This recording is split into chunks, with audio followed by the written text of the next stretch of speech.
Hi everyone, welcome to all of you in TET educator. मैं हूं रूप कुमार और इस क्लास में सीखना, अधिगम, लर्निंग, जो साइकोलॉजी का एक टर्म है सीखना, जिसको अंग्रेजी में बोलते हैं लर्निंग और सामान्य भाषा में उसको बोलते हैं सीखना। ये क्या है? पूरा चाइल्ड साइकोलॉजी के या चाइल्ड डेवलपमेंट साइकोलॉजी के अकॉर्डिंग इस क्लास को इन डेप्थ डिस्कस करेंगे और इसमें हम तीन चीज़ें मेनली डिस्कस करेंगे। फर्स्ट समझेंगे कि व्हाट इज़ लर्निंग, यानी बेसिकली अधिगम क्या है, सीखना क्या है, इसको बेहतरीन तरीके से समझेंगे। इसके बाद देखेंगे कि व्यक्ति में कौन कौन से विद इन इंडिविजुअल या कि विद इन स्टूडेंट या कि एक व्यक्ति या कि एक बच्चे में सीखने की किस प्रकार के साधन होते हैं, किन किन स्तरों से बच्चा सीखते हैं। तो सोर्स कह लेते हैं,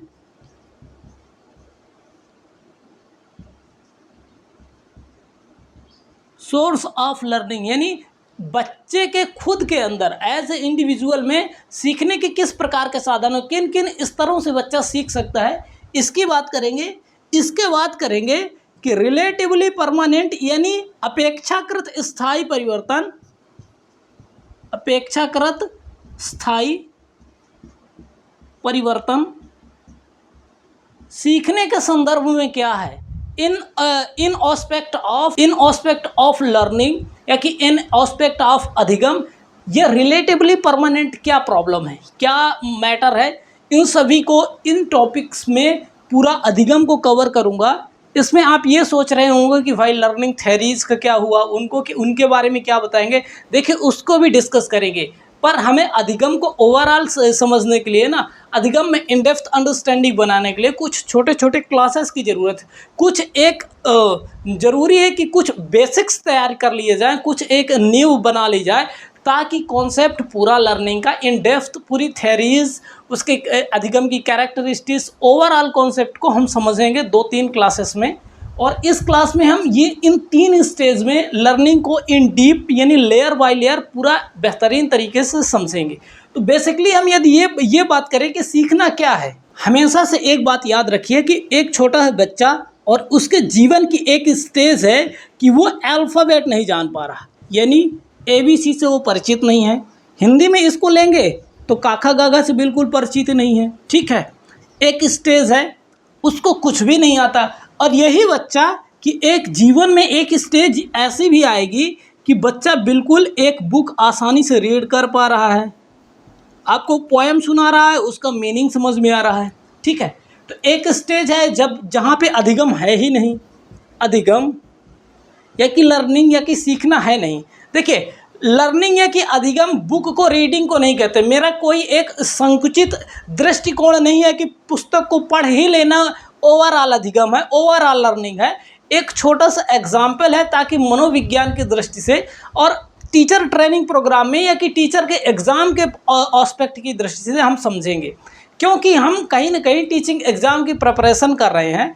तो उसमें इम्पोर्टेंट ये बनता है कि हम चाइल्ड सेंटर्ड कॉन्सेप्ट हमेशा रखें, यानी विद्यार्थी को, एक बच्चे को दृष्टि यानी सेंटर में रख के अपना डिस्कशन हमेशा रखें, इधर उधर की बातें न करें, तो चीज़ों की समझदारी भी बढ़ेगी और एग्ज़ाम भी आसान होगा। दोनों चीज़ें एक साथ होगी और एक साथ करते रहना है, ठीक है।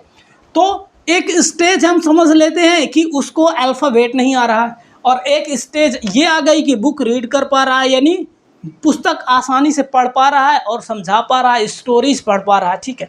तो ये एक क्या होगी, ये एक अधिगम का ही हिस्सा होगा ना। तो इस पूरी प्रोसेस को, इस पूरी प्रक्रिया को हम अधिगम कह सकते हैं, नहीं कह सकते, लर्निंग। इस पूरी प्रक्रिया को हम क्या कह सकते हैं कि लर्निंग हुआ, अधिगम हुआ। तो इससे क्या चीज़ें निकल के आए कि learning is what, learning is basically, learning is a process, ठीक है ना। अधिगम एक प्रक्रिया है। अब देखिए ये एक बिल्कुल सामान्य स्तर की अधिगम के कॉन्सेप्ट को समझाने की एकदम बॉटम लेयर्स हुई। अब एक बेहतरीन सा थोड़े से कुछ शब्दों या कुछ वाक्यों के माध्यम से इसको और भी इन डेप्थ डिस्कस करें तो चीज़ें और भी आसानी से क्लियर होगी, ठीक है। आप मान सकते हैं कि ये डेफिनेशंस है, वैसे मुझे डेफिनेशन लिखाने पढ़ाने में कोई ख़ास इंटरेस्ट नहीं है। बेसिकली अपना उद्देश्य, अपना ऑब्जेक्टिव है ना कि पूरा अधिगम ये कि लर्निंग एज अ कॉन्सेप्ट यदि समझ में आ गया तो डेफिनेशंस एक तो अधिकांश आती नहीं एग्जाम्स में, आती भी होंगी तो हम खुद सेल्फ स्टडी भी तो एक ऑप्शन है ना अपने पास, तो वहाँ से सीख लेंगे। तो देखिए अधिगम, अधिगम या कि सामान्य भाषा यदि यूज करें तो सीखना, सीखना क्या है, ठीक है, यही जानना चाहते हैं ना, अधिगम या कि सीखना क्या है, ठीक। तो इसको कुछ एक डेफिनेशंस के माध्यम से यदि जानने का प्रयास करें, अधिगम या सीखना समझदारी, समझदारी अंडरस्टैंडिंग जिसको अंग्रेजी में बोलते हैं, समझदारी, ज्ञान, नॉलेज, ठीक है ना, जीवन कौशल,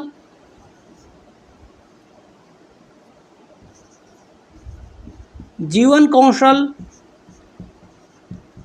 ठीक। फिर मूल्य,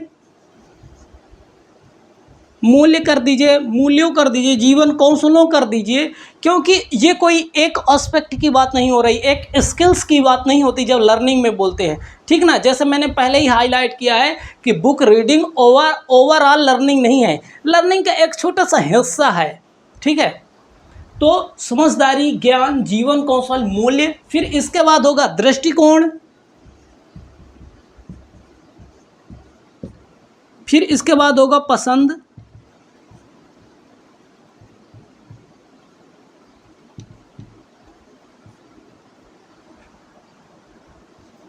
को आत्मसात,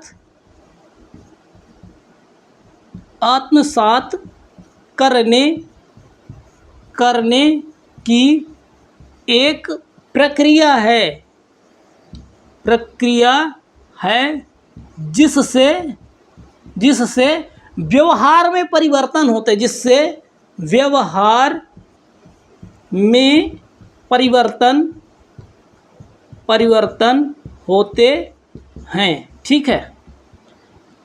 इस कॉन्सेप्ट को तो अभी हम सेकंड स्टेज में इन डेप्थ डिस्कस करेंगे कि व्यवहार में परिवर्तन मतलब क्या। व्यवहार में परिवर्तन तो एक बंदा जब कोई शराब पी लेता है तो वो भी बड़ा उछलता है, तो उसके भी व्यवहार में परिवर्तन होंगे, तो क्या हम उसको लर्निंग बोल सकते हैं? आप बोल रहे हैं व्यवहार में परिवर्तन डेफिनेशन के माध्यम से, तो किसी ने कोई नशीले पदार्थ का सेवन कर लिया वो लर्निंग है, और कोई बीमार पड़ गया है, कोई थक गया है, बहुत परिश्रम कर रहा है, अब वो चल नहीं पा रहा, कोई चीज़ सीखने में उस वक्त वो उतना एक्टिव नहीं है, तो मतलब वो सीख नहीं सकता। इन सब प्रश्नों के जवाब भी आसानी से मिलेंगे, बिल्कुल आसान भाषा में मिलेंगे, ये चीज़ें आपको बिल्कुल निश्चिंत रहना, ठीक है। अब इस बेसिकली ओवरऑल अधिगम लर्निंग सीखने को थोड़े सा इत्मीनान से समझ लेते हैं, फिर सेकंड लेयर इसकी डिस्कस करना स्टार्ट कर देंगे, ठीक है। तो अधिगम या कि लर्निंग क्या है? समझदारी का डेवलप होना। किस में? देखिए लर्निंग एनिमल्स में भी होता है और लर्निंग ह्यूमंस में भी होता है, ठीक है ना। तो ये इसको संकुचित नहीं कर सकते कि व्यक्ति के व्यवहार में परिवर्तन, ना व्यवहार में परिवर्तन, क्योंकि पशुओं को भी बहुत सारी ट्रेनिंग्स दी जाती हैं, वो भी बहुत सारा कुछ सीखते हैं।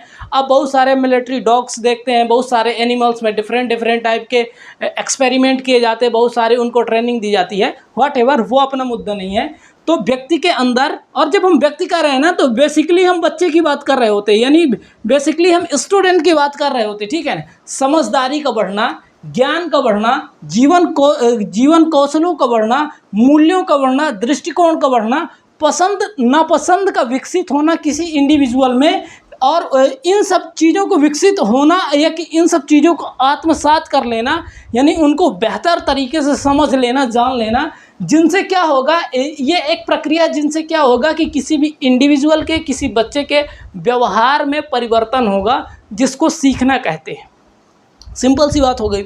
अब थोड़े सा एक स्टेप आगे जाके थोड़े से इसको वन बाय वन समझ लेनी, यानी अंडरस्टैंडिंग, समझदारी। समझदारी का मतलब क्या है?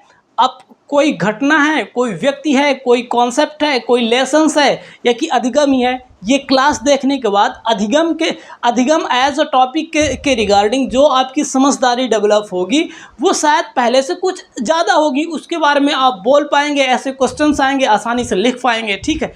इसको बोलेंगे समझदारी, नॉलेज। सेल्फ स्टडी, आपने कोई टॉपिक के बारे में कोई जानकारी, मेटावर्स के बारे में कोई जानकारी नहीं है, आपने यूट्यूब से बहुत सारी बातें देखी, सीखी, अब मेटावर्स के बारे में, आर्टिफिशियल इंटेलिजेंस, चैट जीपीटी, इनके बारे में आप देखा, सीखा, और चीज़ें आपकी नॉलेज बढ़ गई इसके रिगार्डिंग, किसी भी बेसिकली फील्ड में, कंप्यूटर साइंस हो, टीचर साइकोलॉजी के अलग अलग हिस्सों में, सीसीई आप जानना चाहते हो, इंडिविजुअल्स जानना चाहते हो, तो अपने चैनल्स में सभी क्लासेस हैं, आप देख लेंगे तो आपका नॉलेज बढ़ेगा। ठीक, फिर जीवन कौशल, लाइफ स्किल्स क्या होती है, जैसे कम्युनिकेशन स्किल हो गई, इंग्लिश स्पीकिंग की स्किल हो गई, या कि आपको बेहतरीन तरीके से इमोशनल इंटेलिजेंस होता है, यानी सामने की भावनाओं को कैसे समझे, कैसे तरीके से बात करें, ये लाइफ की स्किल्स हो गए। डिफरेंट जो कोई भी आप लाइफ स्किल्स सीख लेते हैं तो आपके व्यवहार में कुछ ना कुछ परिवर्तन आते हैं। मसलन यदि आपने इंग्लिश स्पीकिंग का सही प्रोफेशनल्स के साथ कोई एक क्लास अटेंड की, कुछ वक्त की क्लासेस ली, अब उसके पास आपके व्यवहार में एक परिवर्तन आएगा कि यदि ज़रूरत पड़ती तो आप अंग्रेजी बोल सकते थे। एक स्टेज ये थी कि आप अंग्रेजी बोलने में शर्माते थे, उन्होंने मनोवैज्ञानिक ढंग से आपको इस प्रकार से रेडी कर दिया कि आप इंग्लिश बोल सकते हैं, तो आपके व्यवहार में परिवर्तन आया ना। तो इन सब चीज़ों को, फिर इन सब चीज़ों के डेवलप होने से हमारे लाइक डिसलाइक का भी डेवलपमेंट होता है, हमारी पसंद और नापसंद का। इन सब चीज़ों को आत्मसात करना, खुद में समाहित करना, इन सब चीज़ों के बारे में थोड़ी सा मेच्योर होना, मेच्योरिटी को बेसिकली साइकोलॉजी में अधिगम कहते हैं, लर्निंग कहते हैं, जिनसे व्यवहार में परिवर्तन आते हैं। अब इस पर्टिकुलर फ्रेज को कि व्यवहार में परिवर्तन, इसको सेकंड लेयर में इन डेप्थ डिस्कस करेंगे। जैसा मैंने पहले ही क्वेश्चन बोला कि कोई व्यक्ति यदि शराब पी लेता है या कि कोई नशे का सेवन कर लेता है और वो बहुत ज़्यादा हाय तौबा मचाता है या कि बहुत सारी ऐसी बातें करता है जो उसको शायद नहीं करना चाहिए, या कि सामान्य मनोस्थिति में वो ऐसी बातें नहीं कर पाता, तो क्या वो उसको लर्निंग बोलेंगे? इसको समझते हैं तो चीज़ें और भी क्लियर हो जाएंगी। अधिगम के रिलेटेड, अधिगम यानी व्यवहार में परिवर्तन। देखिए, अब व्यवहार में परिवर्तन यानी चेंजेस इन बिहेवियर 3 स्टेज में हर एक इंडिविजुअल में होगी। ठीक है, हर एक इंडिविजुअल में होगी। अस्थायी परिवर्तन, ठीक है। अब एक नेक्स्ट होगा अपेक्षाकृत,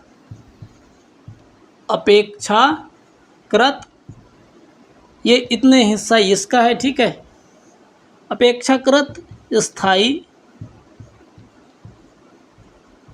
परिवर्तन।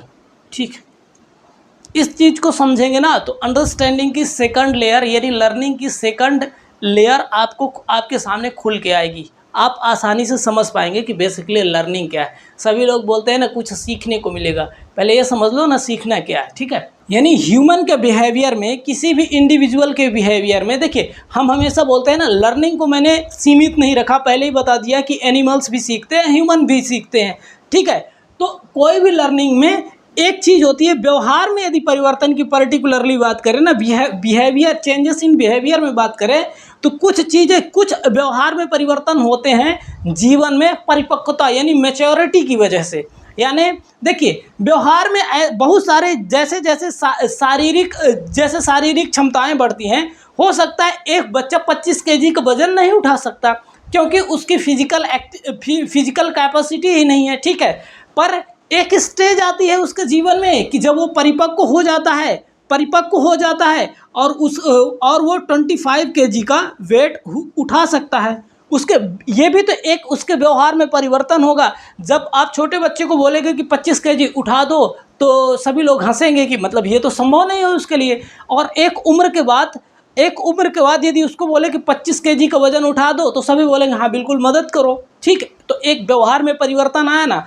तो अब हम कैसे समझें कि ये व्यवहार का परिवर्तन सीखना है कि परिपक्वता है? तो इसका एक सिंपल सी बॉर्डर लाइन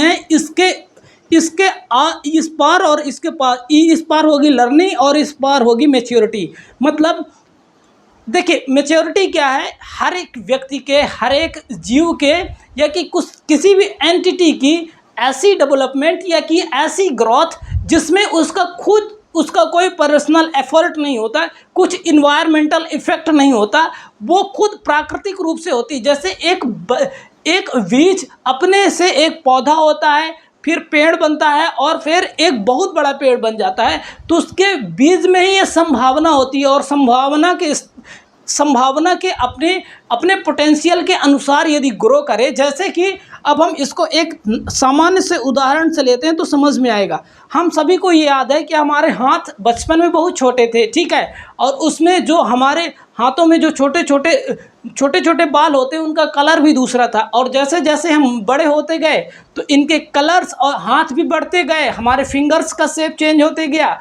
और वो हेयर भी चेंज हो गए। ऐसे दांत का ले लीजिए, दांत पहले छोटे छोटे थे, फिर वो गिर गए, फिर एक मैच्योर दांत आ गए। तो ये कुछ न कुछ चेंजेस होते हैं। पर इसमें यदि कोई इंडिविजुअल बोले कि आपने क्या किया, ये तो प्राकृतिक रूप से हुआ ना, ये प्रकृति की संभावना थी ना, ऐसा तो होना ही था। तो उन चीज़ों को जो प्राकृतिक रूप से होती हैं, घटित होती हैं, ऐसे परिवर्तन, ऐसे चेंजेस को आप लर्निंग नहीं बोल सकते। लर्निंग को हम यहाँ पे समझेंगे कि अपेक्षाकृत स्थायी परिवर्तन बोलेंगे, तब लर्निंग समझ में आएगी।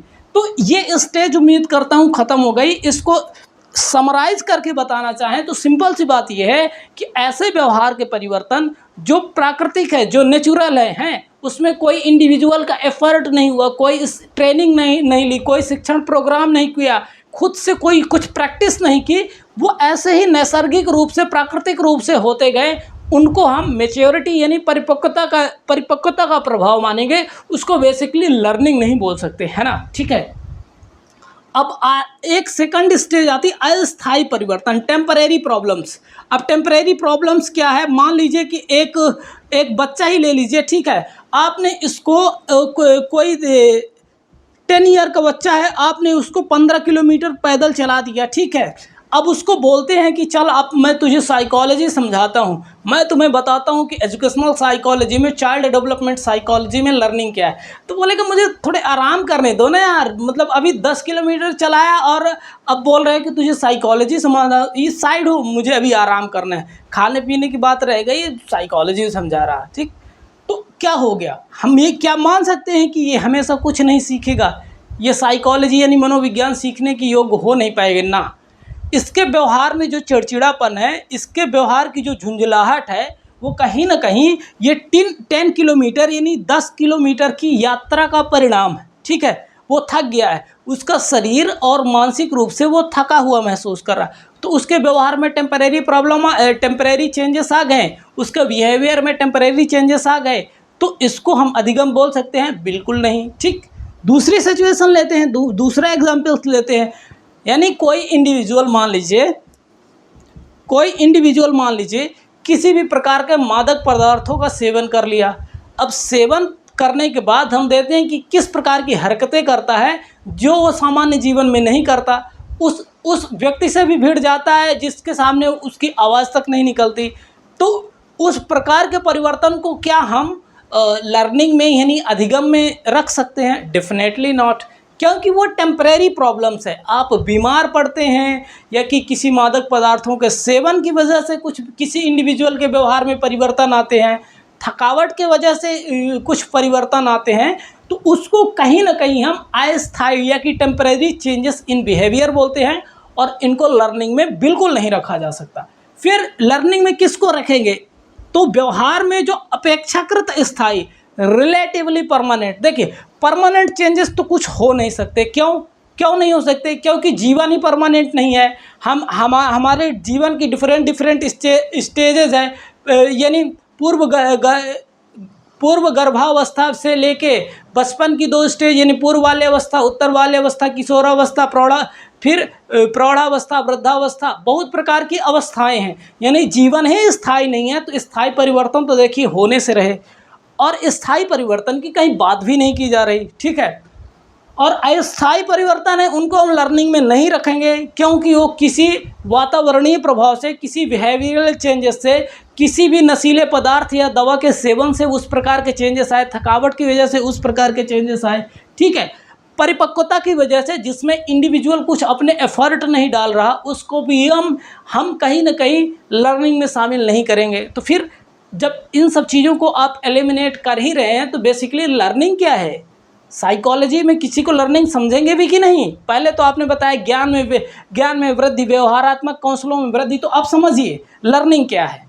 देखिए, अपेक्षाकृत स्थायी परिवर्तन होते हैं जब जिस भी स्किल्स को आप सीख रहे होते हैं, ठीक है ना, कोई ट्रेनिंग्स ले रहे होते हैं और अपने अपना अपना क्या है आप पर्सनल एफर्ट लगा रहे होते हैं। मसलन एक एग्जांपल के तौर पर लेते हैं कि आपको साइकोलॉजी को समझने में और आसान भाषा में समझने में और इन डीप समझने में प्रॉब्लम्स है। आप सही रिसोर्सेस नहीं फाइंड आउट कर पा रहे हैं कि किस प्रकार के कंटेंट को हमें सीख के जान के साइकोलॉजी के कंटेंट को अधिकांश आसानी से समझ के अपनी टीचिंग ट्रेनिंग टीचर की तैयारी हम आसानी से कर सकते हैं। तो आपने टेट एजुकेटर रूप कुमार की क्लासेस देख ली, आपको चीज़ें आसानी से समझ में आ गई, ठीक है।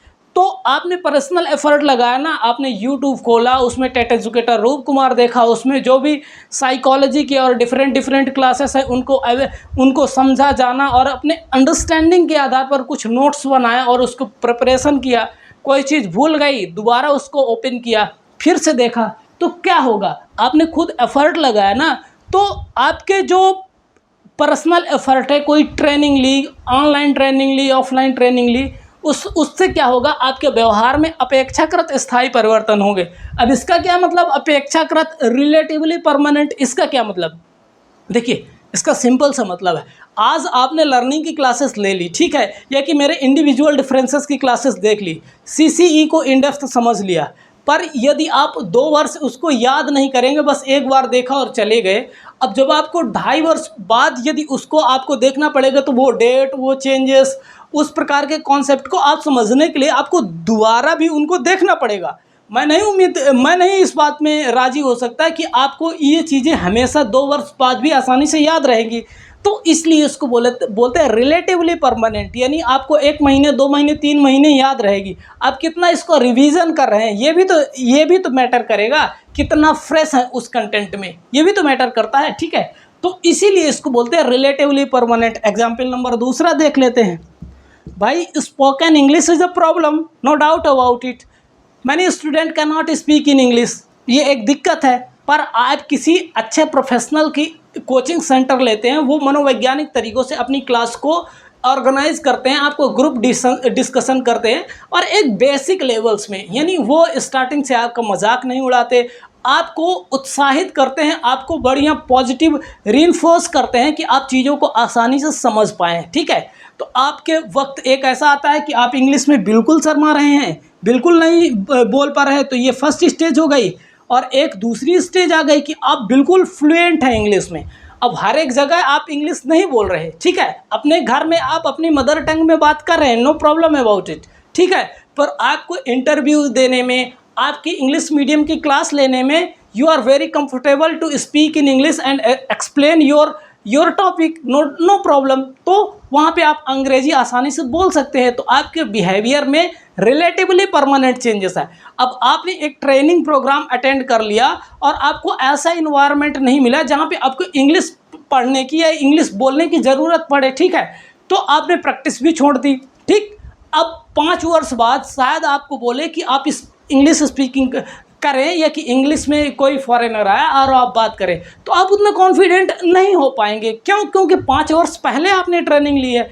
इसलिए इसको बोलते हैं अपेक्षाकृत परिवर्तन। इसलिए बोलते हैं कि परिपक्वता की वजह से नहीं। देखिए, इससे हमें ये भी समझ में आता है कि कोई भी लर्निंग, कोई भी अपने व्यवहार में परिवर्तन वैसे ही नहीं आ जाएगा, यानी हमारे जीवन में कोई चमत्कार नहीं होने वाले, हमें उसके लिए खुद एफर्ट करने पड़ेंगे, खुद परिश्रम करना पड़ेगा। और अधिगम तो बिल्कुल भी किसी की कृपा से या कि किसी के चमत्कार से नहीं हो सकता, क्योंकि हम मनोविज्ञान की इस क्लास में ये समझ लिए हैं कि अधिगम क्या है और किस प्रकार से होता है, किस प्रकार से हमारे व्यवहार में परिवर्तन लाए जा सकते हैं। इसलिए बेसिकली इसको बोलते हैं रिलेटिवली परमानेंट चेंजेस।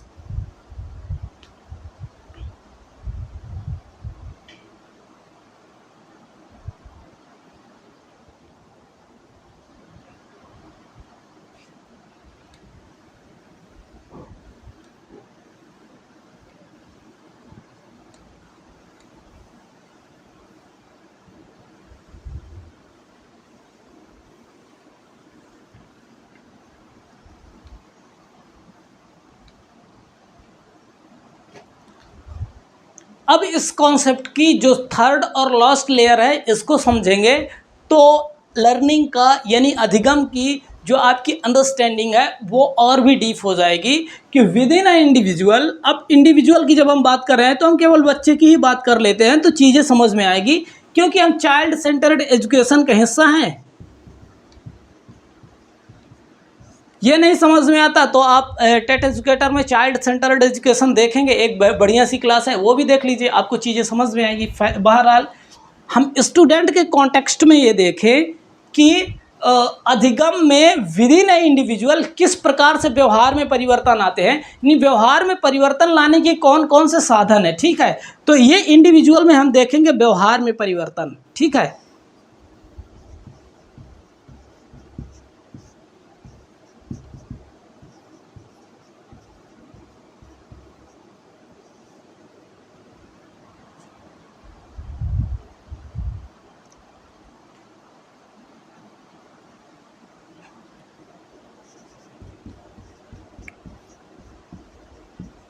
ज्ञानेंद्रियां, इसको समझेंगे। ठीक है, फिर अनुभव,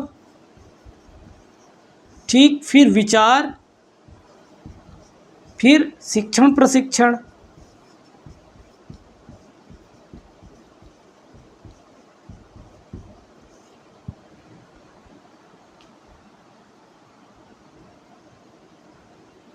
फिर एक लिख लेते हैं परिस्थितियां,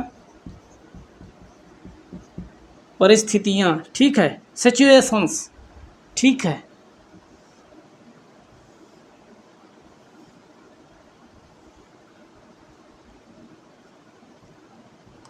देखिए इंडिविजुअल के यानी किसी भी व्यक्ति के कॉन्टेक्स्ट में देखें या कि किसी बच्चे के कॉन्टेक्स्ट में देखें कि व्यवहार में परिवर्तन किस प्रकार से संभव है, तो देखिए कुछ सिचुएशंस ऐसी बनती हैं कि चीज़ें आसानी से समझ में आती हैं। ठीक है ना, कुछ परिस्थितियां ऐसी हैं कि उनके द्वारा व्यवहार में परिवर्तन आएगा। देखिए जो बच्चे यदि हॉट रीजन में हैं, मैं यदि इंडिया की बात करूं तो जो राजस्थान के एरिया में है, जैसलमेर के इलाके में है, उनकी इन्वायरमेंटल सिचुएशन ऐसे है वैसे ही बच्चे खुद को अडॉप्ट कर लेते हैं। ठीक है ना, उनकी सर्वाइवल की योग्यता है वो उस हिसाब से उनके शरीर को ढाल देती है। जो इक्वेटर्स के पास हैं जहाँ पे वर्षा बहुत होती है, उनकी भी सही सर्वाइवर की एबिलिटी उस प्रकार से उनको एडजस्ट करने के लिए वो कर देती है।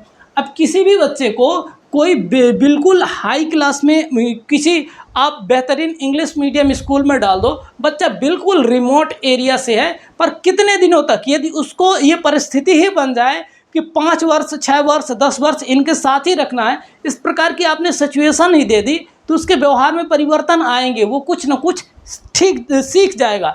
नो मैटर वो क्लास में पीछे रह जाता है कि 6 स्टेज में आ जाता है, किस स्तर में आ जाता है, पर यदि ऐसी परिस्थितियां डालेंगे तो उसके व्यवहार में कुछ न कुछ परिवर्तन आना है। ठीक है, तो बच्चे, स्टूडेंट, इंडिविजुअल किसी के ले लो, सिचुएशंस की वजह से भी व्यवहार में परिवर्तन आते हैं। फिर ज्ञानेंद्रिया, हर एक व्यक्ति में ना 5 प्रकार की ज्ञानेंद्रिया होती है। जैसे पहले लिख लेते हैं आँख, फिर नाक, जीभ,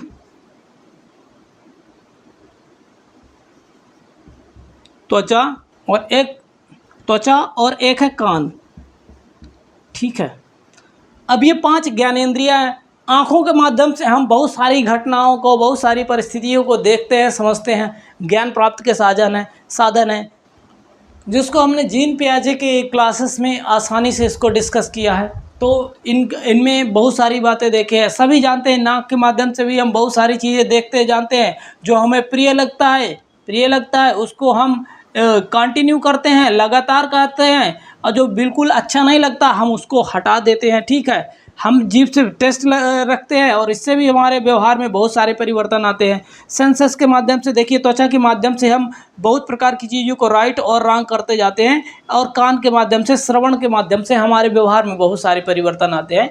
जहाँ पे बहुत ज़्यादा शोर शराबा होगा, आप बिल्कुल सुन न सकेंगे कि ऐसा कोई म्यूजिक जो आपको बिल्कुल पसंद नहीं होगा, आप खुद से दूर हो जाएंगे। जहाँ पे ज़्यादा कोलाहल होगा, शांतिप्रिय व्यक्ति हैं, आप वहाँ से हट जाएंगे। ठीक है, तो यहाँ इनसे भी हमारे जीवन में या कि किसी भी इंडिविजुअल के जीवन में उसके व्यवहार में परिवर्तन आते हैं। इसमें कोई नई चीज़ है ही नहीं। ठीक है, इसके बाद एक्सपीरियंस, हर एक के जीवन में अच्छे अनुभव होते हैं, बुरे अनुभव होते हैं, कुछ खट्टी मीठी लाइफ चलती रहती है, कभी ऊपर कभी नीचे, कभी दाएं कभी बाएं, मतलब बहुत प्रकार की सिचुएशंस आती है, उसके अकॉर्डिंग बहुत प्रकार के एक्सपीरियंस होते हैं और उससे बहुत सारे व्यवहार में परिवर्तन भी आते हैं। तो ये भी आप विश्वास करते हैं। फिर थॉट, ठीक है ना, विचारों के माध्यम से हर एक इंडिविजुअल अपने विचार, बहुत सारे विचार के माध्यम से सीखता है। जैसे मेरे नज़दीक जो सबसे ज़्यादा नज़दीक है उस विचार को यदि बात करें तो एक सुभाष चंद्र बोस जी का एक बड़ा प्यारा सा कोटेशंस है, हमें हमेशा इंटरनेट में मिल जाता है कि अन्याय को सहन करना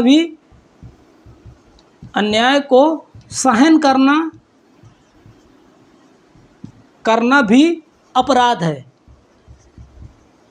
अपराध है। यानी यदि आप अन्याय को सहन कर रहे हैं ना, उसको आप हमेशा से बर्दाश्त करते जा रहे हैं, तो ये भी एक अपराध है। आप खुद के साथ अपराध कर रहे हैं, खुद के साथ क्राइम विथ योरसेल्फ, आप एक क्राइम हमेशा से कमिट कर रहे हैं अपने खुद के साथ। यदि अपराध हो रहा है, कंस्टेंटली अपराध होते जा रहे हैं, तो उसके बारे में आपको बोलना ज़रूरी है। इस विचार से मुझे बहुत ज़्यादा प्रेरणा मिलती है, मैं इस विचार से हमेशा सहमत रहता हूँ। और इसी कोटेशन से रिलेटेड एक छोटा सा शेर है कि उसूलों पे अगर आँच आए तो टकराना ज़रूरी है, यदि जिंदा हो तो जिंदा दिखना ज़रूरी है। तो कहीं ना कहीं विचारों के माध्यम से भी व्यक्ति के व्यवहार में बहुत सारे परिवर्तन आते हैं।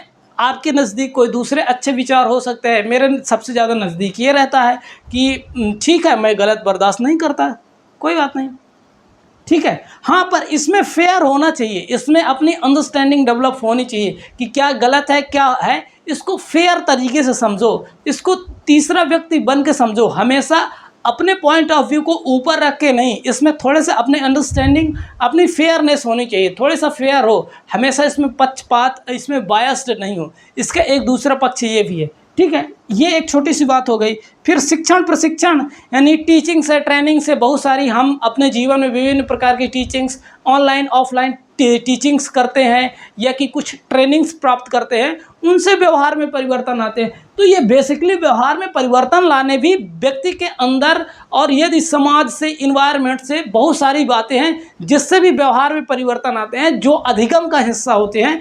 तो ये बेसिकली बात थी लर्निंग की, अधिगम की। इस क्लास में हमने अधिगम को 3 स्तरों में अलग अलग तरीक़ों से एक्सप्लोर किया है, और अगली जो क्लासेस आने वाली है तो कैरेक्टरिस्टिक्स ऑफ लर्निंग, यानी अधिगम की विशेषताएं क्या है, उनकी प्रकृति क्या है, इनको समझेंगे। और जो अधिगम की जो बेहतरीन थ्योरी है, जो अधिगम के बेहतरीन सिद्धांत है, उनको इन डेप्थ समझेंगे। तो बेसिकली ये क्लास यहीं तक, मिलते हैं नए क्लास में अच्छे एजुकेशनल साइकोलॉजी के कॉन्सेप्ट के साथ, लर्निंग के कॉन्सेप्ट के साथ। तब तक के लिए wish you best of luck for your any upcoming examination, and thank you so much for watching this video. Thank you.